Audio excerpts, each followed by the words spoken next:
কি হচ্ছে বুমরার সাথে? বিশ্বের সেরা বোলার, অথচ টানা 3 ম্যাচে একটাও উইকেট নেই।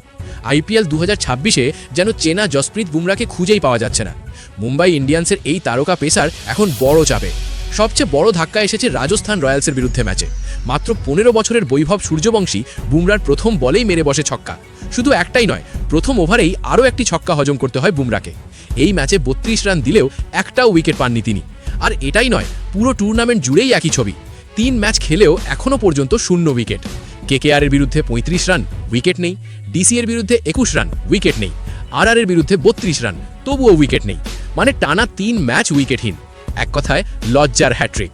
তবে এটাই প্রথম নয়। 2016 সালের আইপিএলেও এমনটা ঘটেছিল বুমরার সঙ্গে। আর 2014 সালে টানা 4 ম্যাচেও উইকেট পাননি তিনি। শুধু আইপিএল নয়, আন্তর্জাতিক ক্রিকেটেও 2017-18 মৌসুমে টানা 3টি টি-20 ম্যাচ উইকেটহীন ছিলেন বুমরা। তাহলে কি এটা সাময়িক ফর্মের সমস্যা, নাকি ব্যাটাররা এখন বুমরাকে পড়ে ফেলেছে? ক্রিকেট বিশ্ব এখন অপেক্ষায় কখন নিজের পুরনো রূপে ফিরবেন ইয়র্কার কিং। তোমার মতে বুমরা কি দ্রুত কামব্যাক করতে পারবে? কমেন্টে জানাও। ভিডিও ভালো লাগলে লাইক, শেয়ার আর সাবস্ক্রাইব করতে ভুলো না।